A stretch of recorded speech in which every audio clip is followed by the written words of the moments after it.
Welcome to Ignite Intimacy, a podcast exploring intimacy, romantic relationships, sexuality, and everything that relates to these hot topics. We're going in. Are you ready? This is your host, Laura Aisha. Let's do this. Okay, here we are. Megwyn. Ignite Intimacy. Laura. Yes. Take two. So yeah, we had attempted this conversation another time and the sound wasn't there, the sound quality. So we are here again. It's a hot, blazing hot Saturday here in Brooklyn. And you're in one part of Brooklyn. I'm in another part of Brooklyn. And I think that's cool and kind of funny that we're not like together in person, but you know, so it goes. I know. Yeah, that would have been fun. Maybe another time. Yeah, definitely. I'm certainly open to that. And you know, we're already talking about some girl hang time, Turkish baths and things of that nature. So cool. Ignite Intimacy community. We have a goddess powerhouse on the line with us today, Miss Megwyn, hailing from California, living in Brooklyn, New York, and doing some really powerful and amazing work in life with her voice and her brilliance. This woman is highly intelligent, and she's doing some incredible work with the body. So we're going to get into some really good, juicy, yummy topics, self-healing, body as a feedback loop, unlocking your expression, and the gifts that trauma can disconnect us from, and then also how we can actually utilize trauma to actually step more fully into our gifts and our power and create some healthy boundaries. So those are some of the things that we are going to touch on today. And before we do all of that, we're just going to bring you in to our grounding process here, which is usually done before I press record. And today, stretching. Today with Megwyn. Yeah. Megwyn has this beautiful, beautiful, just vocal expression.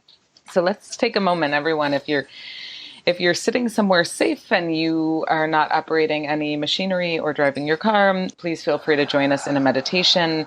We're just going to take a couple of moments here and just get into our bodies and ground ourselves with the breath. So if you're able to do so, feel free to close your eyes and just turn your gaze inward. Just really start to notice your breath and your body and your thoughts and your heart, and just taking a moment, just be here right now with us. We're on the line. We're together through the interwebs and the wavelengths, and yeah. I could offer like a couple of suggestions. Yeah. For like really like grounding. So the upper palate, basically where the teeth are, is a really powerful access point to grounding energy in the body and just releasing tension and trauma. So if we start with just like a deep inhale and then blowing through the nose, blowing through the mouth, exhale. And good. And try that again. And this time on the exhale, round your body. So you're going to inhale. And then in your exhale, rounding the body, blowing through the lips. Drawing the tail slightly under so we activate the sacral plexus. And let's try adding a little sound to that. So we'll inhale. And then on a big sigh, rounding the body, releasing that tension in the palate. Let's do it one more time. And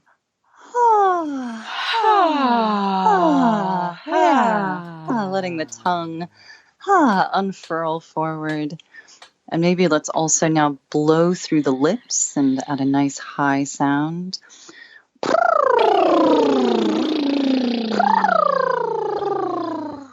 feel like you're undulating the sound, going from low to high.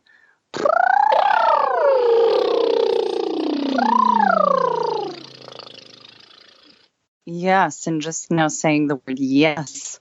Yes. Yes. And opening the chest. Yes. Pushing the chest forward.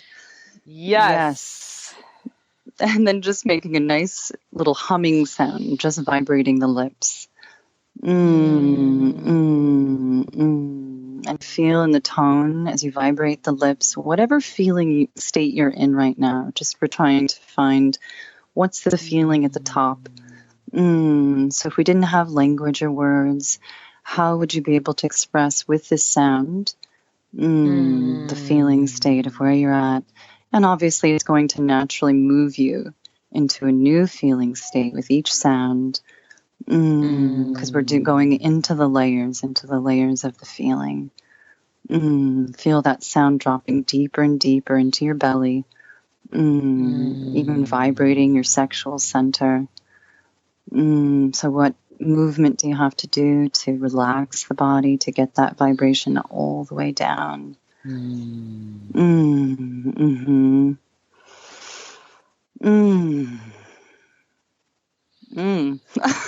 Yes.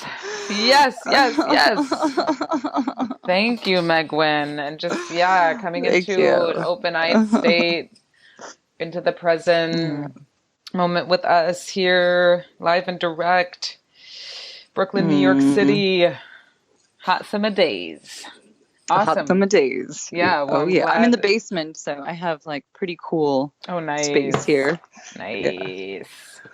Well, this is great. Thank you so much for being here. I had Megwyn at the Assemblage Nomad in New York City on West 25th Street. If you live in New York City, I highly recommend you check out the Assemblage. It's a co-working space that is pretty awesome.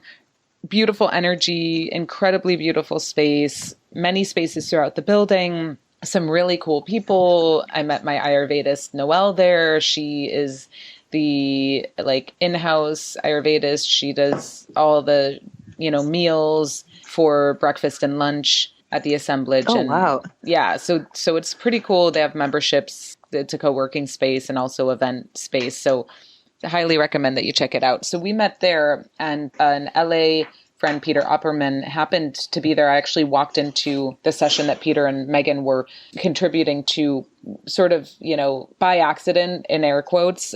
Nothing's by accident. We just, here following the energy. And I walked in and I noticed the headphones, and then I saw Peter, who does this amazing silent meditation with headphones, and it's really cool. And then I left that event and I went upstairs to the event that I was attending, and I ended up coming back down after my event was over, and Peter introduced me to Megwyn, and he was like, she's doing some really incredible work. So Megwyn, just give us a little taste of who you are. I mean, I could certainly read your bio here, but I think it's more fun if you share a little bit about you as we're getting started here. Yeah, I would say that most of my journey is really rooted in, my own process of self-healing my body and my own nervous system and just my connection to the world. So so much of this really started for me in early childhood, in having some challenges in my early childhood, sexual trauma from the time I was about 5 till I was 13. And I had always had a very natural proclivity to expression in the body. And I was just one of those kids that loved to entertain and to perform. And, the more I've learned about healing around sexual trauma, the more I've come to realize that was my saving grace in a lot of ways. That's amazing.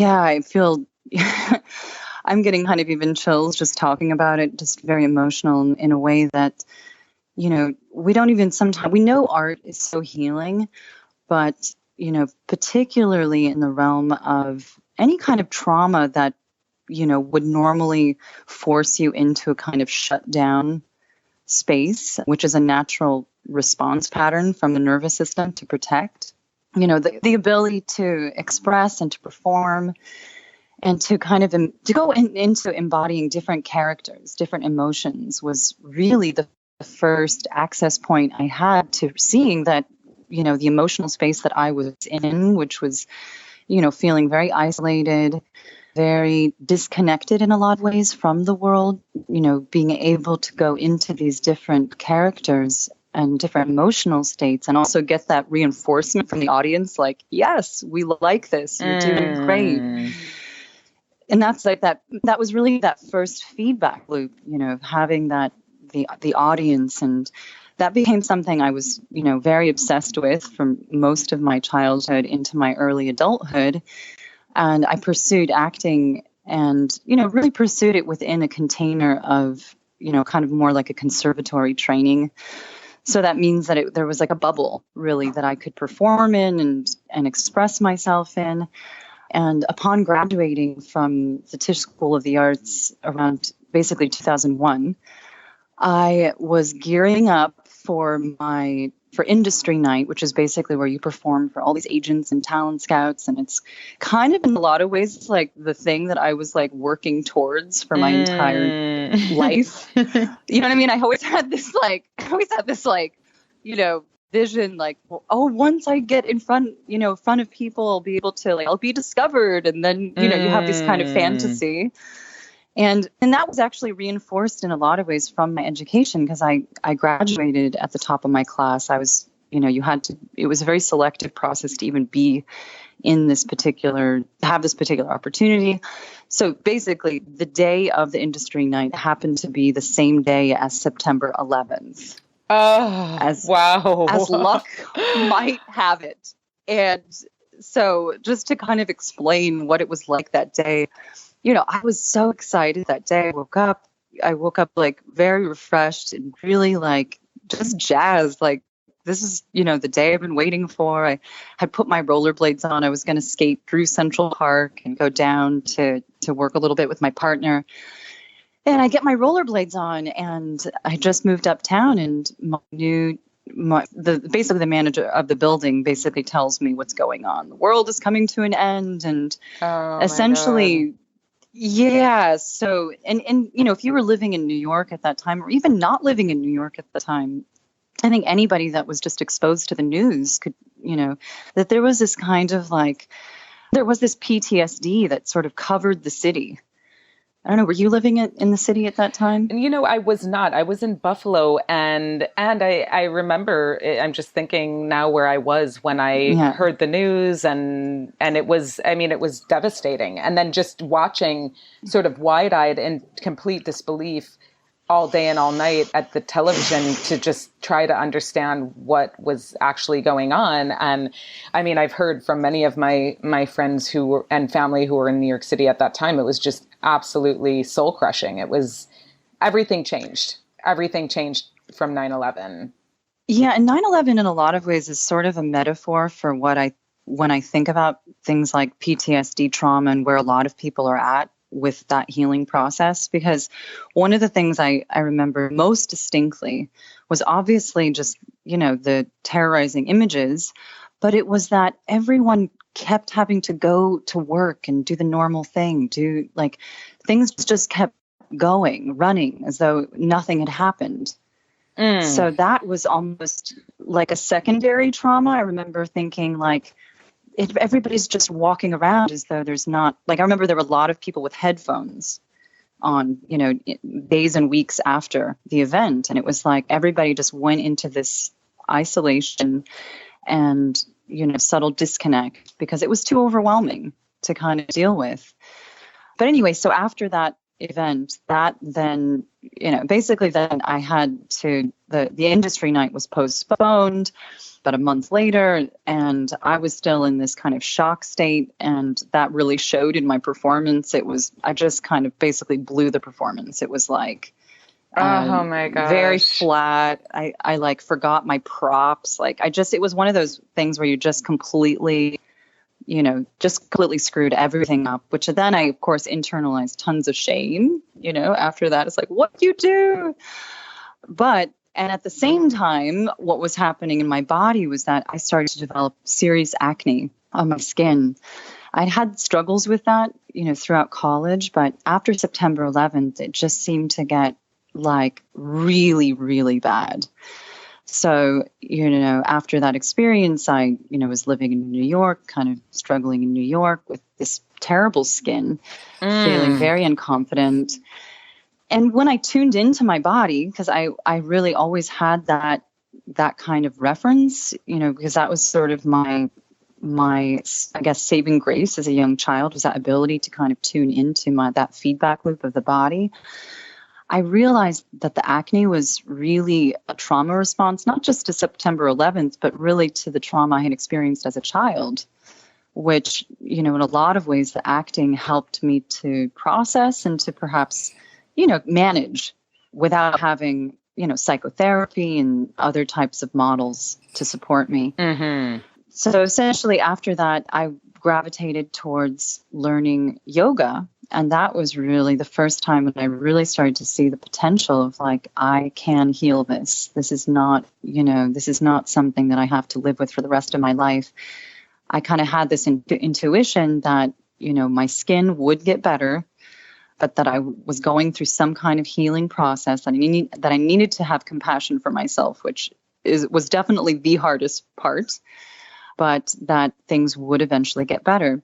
So it was through the process of yoga that I started to go in deeper to that processing, where I started to release a lot of energy spontaneously through the nervous system. Like there's a term in the yogic tradition which is called kriya, which is really just, I don't know if you've heard that word, but just kind of a word which is really like basically that certain neural pathways, as they open, the body will, move spontaneously. It will feel kind of like electrical shocks, or different people can experience this in different ways. There's really not necessarily one way to experience it. But for me, it was like kind of like an electrical shock, spontaneous movements.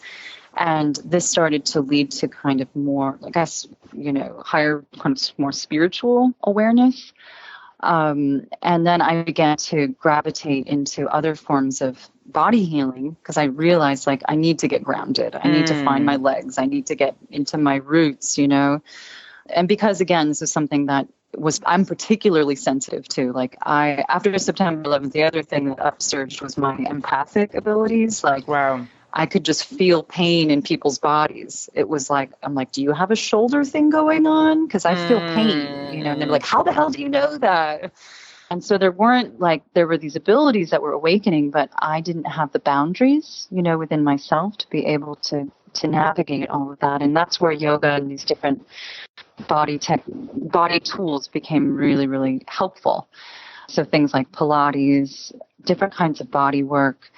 I was, introduced to a technique which really shifted my perception and ability to ground a lot of this energy when I was introduced to Yamana Thake's work in Yamana body rolling, and in her technique called Yamana body logic, which really helped me to understand the power of grounding the skeletal system, that the bones have this incredible power and that they're very much alive. And I actually believe that the bones really hold also, information, that the body itself holds, information and power.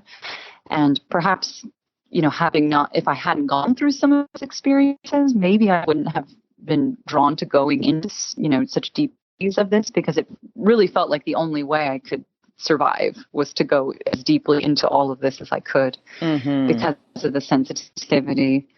Do you think that the September 11th also kicked up some of the trauma that you had experienced as a child?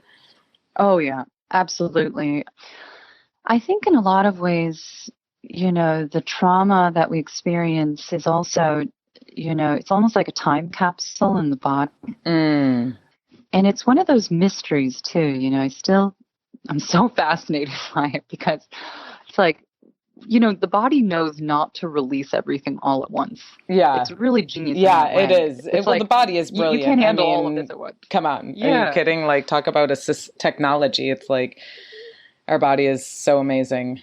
Yeah. So it was just interesting. There were a lot of other synchronistic factors. Like, again, I had just graduated from college. You have to understand, like, the whole acting thing was like my safe haven. It was the bubble that protected me. Mm-hmm. So that, months after I graduated, which is only, 3 months after I graduated was when September 11th occurred, I had moved uptown to live on my own.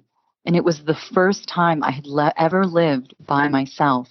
So, after the event occurred, I remembered feeling the depth of that isolation, which absolutely, I'm sure, triggered that experience of feeling what it was like to be a child in my room and locking the door and, feeling completely alone, like there was no one that I could talk to at all about what was going on.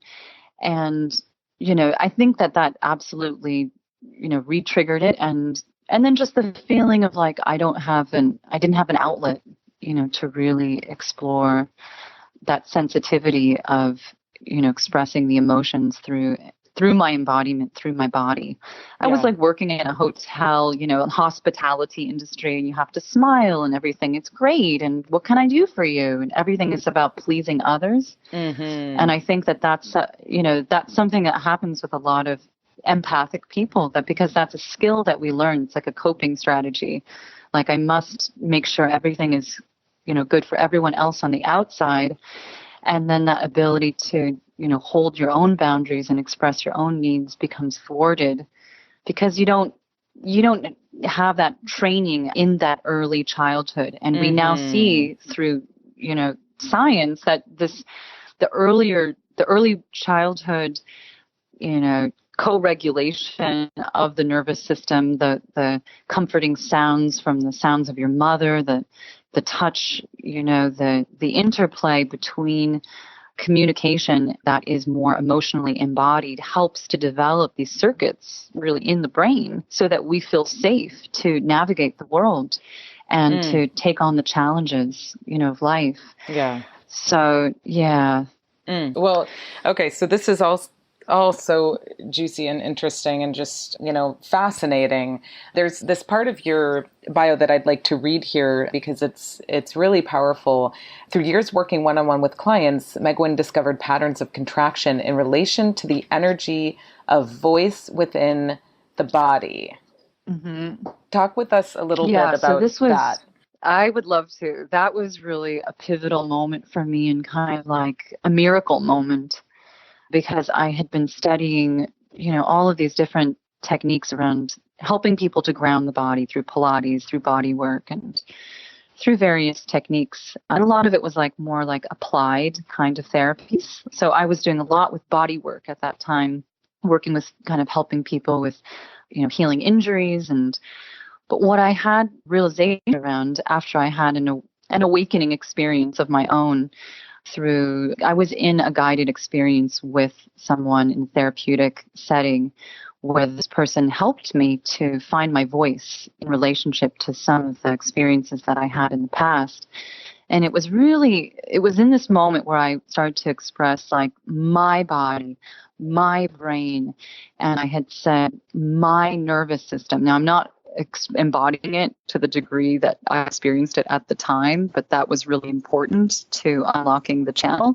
But it was when I said my nervous system that I all of a sudden started to release this sound out of my throat. And I felt this like unbelievable energy. It was like, when people talk about kind of like spontaneous awakening experiences, my tongue kind of lifted out of my mouth and I felt this vibratory sound, which was very primal. And it connected all the way back to my sexual center. And as I was in this experience, I was like seeing into the body. I started seeing, oh my God, the vibration itself is unlocking the body from the inside out. It's unlocking the frame, the skeleton. I can actually vibrate into my bones. And I started feeling this expansion and really saw in that moment, just this is my own experience, but saw in that moment the potential of the body to open from the inside out. And so I started working with these sounds first in my own body.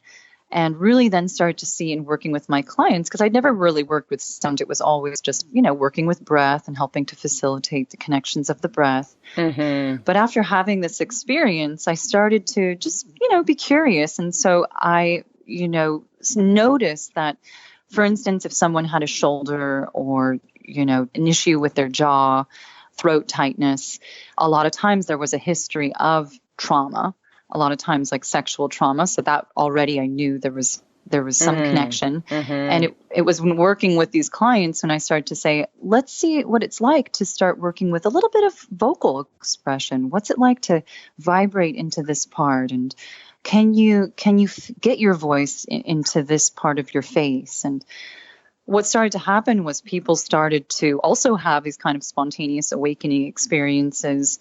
Some were very dramatic with people that, really never had any kind of like spiritual type of awakening experiences, started to have those type of experiences and just began to tell me that they felt, a feeling of oneness in their body that they had never experienced.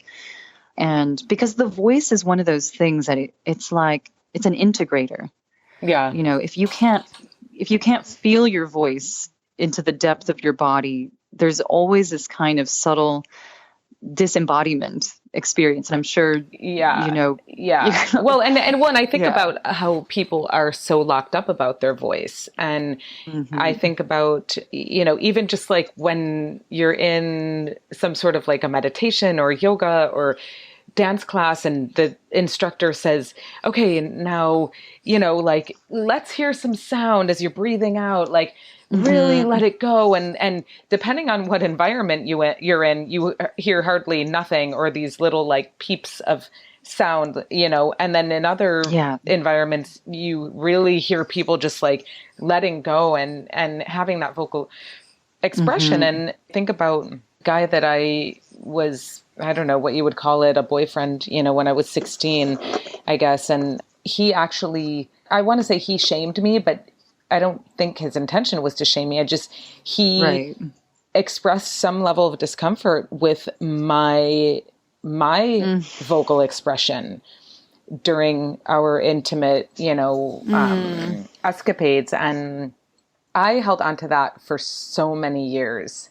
Until I realized how much power is in the voice and how actually like being intimate and making love and having sex without using the voice for me is like, I'd rather be doing anything else. Like, right.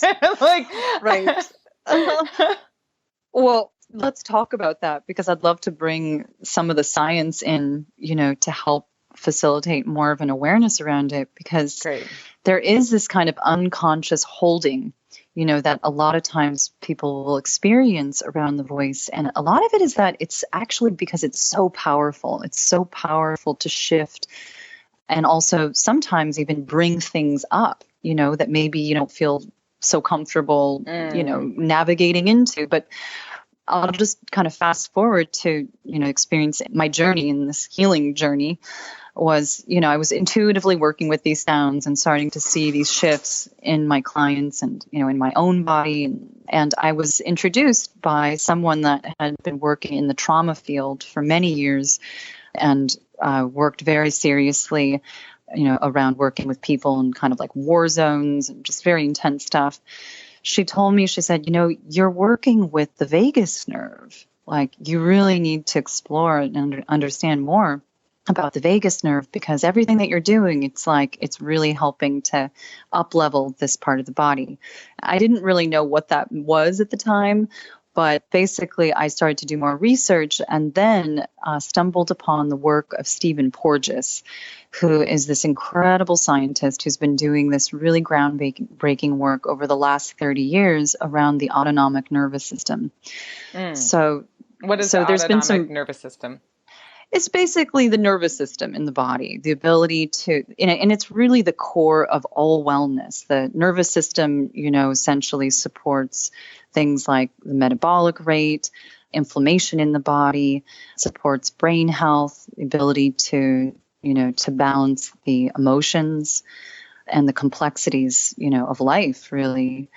But formerly, we really we had this kind of vision of the nervous system being more binary.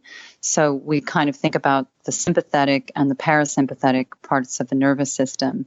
And that, it was kind of like this dance between the two, that sympathetic nervous system would amp up the energy in the body, and the parasympathetic would basically bring down the energy in the body. Okay. And so what Stephen Porges discovered was that there was actually this third part of the nervous system, which is the polyvagal neural plexus within the body, that was really basically having more of like a dialogue with there's like these three circuits within the ability for the body to basically navigate stress patterns, and that the vagus nerve the vagus nerve is part of the social engagement part of the nervous system.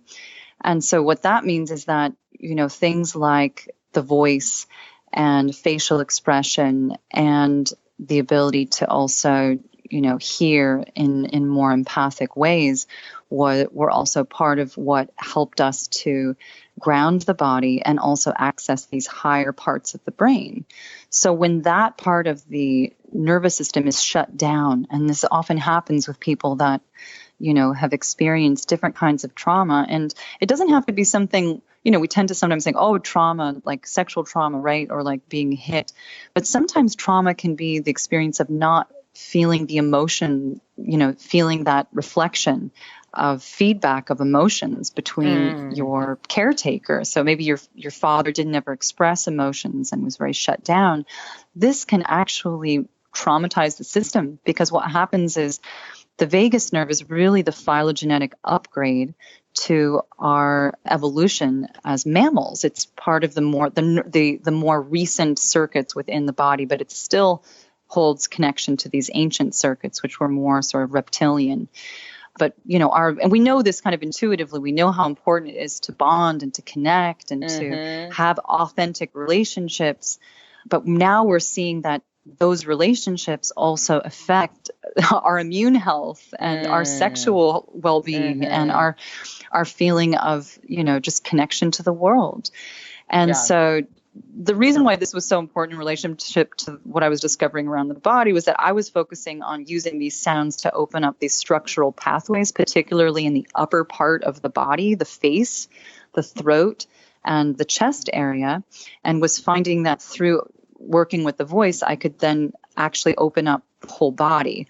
And so this was then confirmed with this new, these new recent studies around the vagus nerve, because when we're in fight or flight experiences, there's certain things that will happen. For instance, the eyes will narrow. You kind of see the eyes kind of like roll up, into the back of the skull, or get very rigid, or dart around very quickly.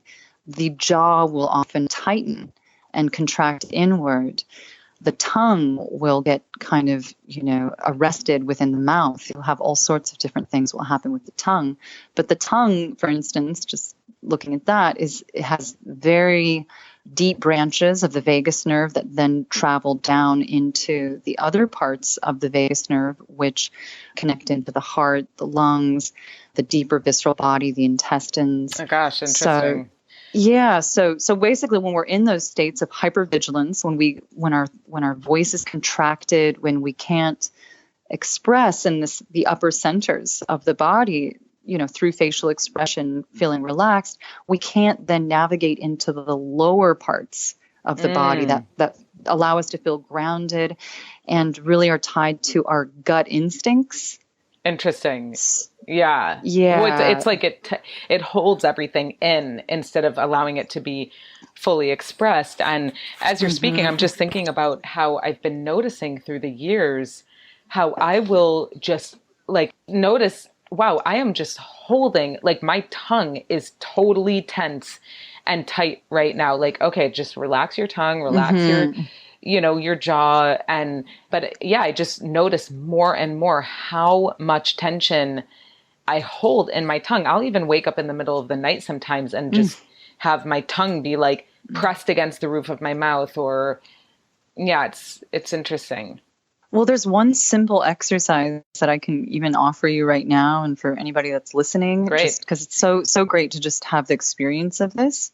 So for if you take your tongue gently out of your mouth, so just just a little bit, coming out of the mouth, and if you bring your upper lip and your lower lip to hold the tongue gently, and I mean gently, not like squeezing it super tight. And then if you vibrate sounds, just gently vibrating sounds, it'll be actually these kind of lower primal sounds that the only sounds that you can really make in this particular position. And as you hold the tongue out, and you may not want to do this a long time, maybe just a moment, it's also very helpful to rock the pelvis, because that will start to allow the sensations to also move down into the lower parts of the vagus nerve and help to bridge a deeper connection to the body. And so if you're, listening at home and you're doing this, you might even feel emotions coming up, or you might feel a sense of grounding. A lot of different things can happen. But this is a really powerful way to start to reconnect and to naturally release that tension, because your lips are essentially, almost like working, like if you've ever seen a foam roller or like worked with a foam roller in your body. Yep. Yeah. It's sort of like in this particular exercise, your lips are a foam roller for your tongue, which is not usually rolled out very often. Like, how often do we think about releasing our tongue? Yeah. But, well, I'm thinking about it more and more these days, but. Yeah. So then you could also take this exercise into bringing your tongue in and out, taking it side to side, moving the body intuitively. But this was one of the first exercises that actually came to me after I had that experience, that kind of awakening experience. And it was one of the most powerful accelerators of being able to finally release this tension, which I didn't even realize that I had, I was holding for so much of my life. It's amazing. And how many of us are out here holding all this tension and not even aware of it, Yeah. Well, I could show you, I was going to say that I could show you pictures of myself when I was in college. And I was just looking at some recently, and it was just, oh my God. It was crazy like looking at these. Oh my God. Like, my lips were so tight. My jaw was so pulled into my throat. And there was just this, I look at the picture and I just say, like, I just never felt comfortable with, even after all the acting experience, there was this kind of turtling effect that happened to my body, it's funny because that's all part of the earlier, neural circuits within our evolutionary history, within our embodiment, because Stephen Porges says we actually were turtles at one point. So interesting. So when we don't have these access points to co-regulation, to really, and this is where sexuality is so powerful, when we're in that orgasmic state, that's one of the most powerful opportunities we have to expand the bandwidth of our nervous system, to be able to hold more energy. Because when you're in those high states of orgasm, if you can unlock your throat, if you can allow the sounds to authentically be expressed and authentically also feel whatever the emotions are as well, because we sometimes tend to sort of disconnect emotions from orgasm, because we can have orgasms which are completely more like involuntary, but there are these, what I would call, a lot of times I think of tantric orgasms as also inherently more connected to the emotions, to this kind of higher, to these other higher forms of expression. And we can access this through the sounds. So like, even if you look at dolphins are actually apparently one of the most orgasmic animals in nature. Really? And it's really fascinating. I really want to study dolphins more, but nice. So, I need to have what is the study of fish and sea animals? Well, what I find interesting is that when someone told me this, because I had said, wow, sometimes the sounds that I make when I'm in my orgasm almost sound like dolphin sounds when I'm really in these higher states, like like these very high pitched sounds, and you can hear the sounds like it's almost like they're hitting the top of your head. You feel like your head, blasting open, and they're very, very vulnerable sounds. And my friend said, "Oh, well, dolphins are the most orgasmic animals in nature." Wow. So I was like, so wow, interesting. so Oh my gosh. interesting. Okay. Well, if anyone listening knows anyone who is well versed in sea creatures, and because I think like there's some interesting things around like the big whales. My brain is like big whales, the big, huge, humongous whales. And like, I'm just remembering like a hint of something that I had learned over the last few years about big whales and sperm. And anyways, I'm going to listen. If anyone listening knows anyone in that world that can get on the podcast with me and talk more about that, I bet that totally would be a very interesting dialogue. Well, yeah. And the other thing is, sorry, go ahead. Please. Oh, no, I was just going to say the other thing that does interest me about some of these creatures, especially in the sea, and I think a lot of, when we think about orgasm, it is a very watery energy, that these sea creatures can also communicate from these very long distances too. And I think part of the evolutionary shift that is occurring within, humans, mammals, is that our ability to connect from a distance, now even through technology is increasing.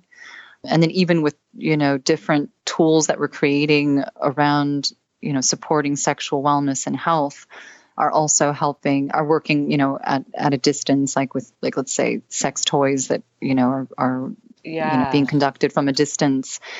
And I think it's kind of like this natural evolutionary shift that's occurring where we are moving more and more into this kind of state of oneness, and not just so much from a metaphorical or sort of, etheric kind of perspective, but actually we're experiencing that. Like we're feeling things more from a distance. And I think sexuality is going to be one of the things that is really going to help with grounding that shift that I think is almost naturally occurring in everyone. Because also I think what's happening is that, and maybe this is also why so much of the new research and science is focused so much on understanding the brain and, how we deal with, how we can deal with trauma in the body in a much more progressive way. And I think that a lot of it is because we're meant to be, processing a lot of trauma at this time. Maybe that in a lot of ways was what September 11th kind of culminated. It was like the beginning in a lot of ways. This is what I experienced of that kind of shakeup, of like, Well, and it was just the next shake. It was just the next. Yeah, it was like the shakeup of that time, of the early 2000s, and there are shakeups that happen all over the world on the regular, right? And based on where in the world and what laws and that exist around journalism and how much is able to be shared outside of the the contours of that particular country. I mean, there's shakeups that happen all over the world, and there's so it's really interesting. So this makes me think, just as we're I'm thinking about the distance thing, and I realize there's bunch of stuff that we didn't get a chance to chat about. So I'd love to, do a part 2 with you so we can get into more of the, the trauma work and the, how your somatic body technique, haptic body, works to help clear emotions that are locked up in the body. But what I am thinking about just now in terms of like the distance piece, and I'm always curious when I'm just like here in the world doing my thing, and then all of a sudden someone comes in so strong. It's like I can it's like it is as though we are together. Like I can feel their energy so clearly and so powerfully. It's like undeniable. And I've been wanting to do an experiment for a really long time to just reach out to those people at those moments and say, hey, are you thinking about me right now? Because I just got a hit on your energy out of nowhere, and like literally like just going about my business, blah, blah, blah. And then boom, it's like whoosh, you know. Yeah. I'm fascinated by that and by distance and how all of a sudden you can have someone so fully in your energy and space, and whether you're just thinking about them or whether you just feel like this turn on about that person. Yeah, I experience that as well a lot. And, sometimes I do act on that impulse to reach out. And, oftentimes that person is like, yeah, I was actually just thinking about you. But it's interesting that, like, I think that the internet and just that the kind of space that we're in with technology, like, for instance, people don't really leave voice messages that much anymore. Whereas that was something that we did very commonly in the past, that there's this kind of shift to, let's say, texting or Facebook messaging, and we've become much more disconnected in our ability to co-regulate through these higher circuits of facial expression, of the voice, of embodiment. And I think in a lot of ways it's like that needs to shift. And I love to, be able to facilitate that more, with my work and learning about other kinds of techniques of, being able to connect from a distance and doing it in a more sensual way, if I can say, without it being, doesn't have to be sexual, just, like, what does it mean to have a conversation, but think about these things and, not just, communicate just through words, but like feeling how those words are also affecting your experience of your body. Because I think, and so, I think that, like, we're in this upsurge of empathic, potential. There's a great book called Empathic Civilization by Jeremy Rifkin, who writes a really amazing book about basically the history of empathy and how empathy really evolved in a lot of ways from the evolution of technology. And that, whenever there was a technological surge in, a new ability for people to communicate, whether it was the printing press or whether it was the telephone or the internet, that there was this upsurge of connection and communication, but that there was also an upsurge of entropy, of destruction, of Interesting. like chaos. Yeah. Well, we are living in a dynamic world, and there's, like, everything is in the world, and all the realms of, color and emotion and experience and connection and disconnection, everything, the highs and the lows and everything in between. And what you've created is a really incredible healing methodology, your somatic body technique. So, this is, this is something that I'd love to dive deeper into with you on another conversation.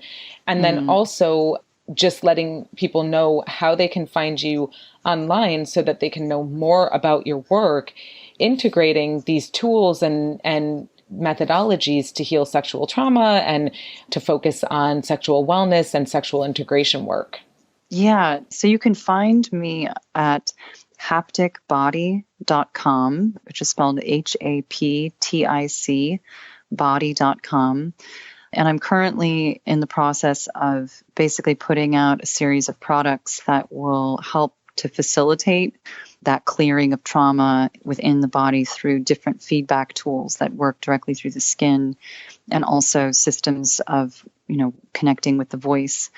There's a large body of work there. And so it's been a process of me really being able to articulate it through, through these different expressions, through video, through offering different kinds of support tools, in the realm of science. Because these techniques are based in the body, and I think understanding the anatomy and understanding these details becomes really important to kind of really getting the most benefit out of the work. But you can follow my blog there. I'm going to be putting up more and more information, Great. Kind of layering a lot of this information because it's a lot to take in at once. Amazing.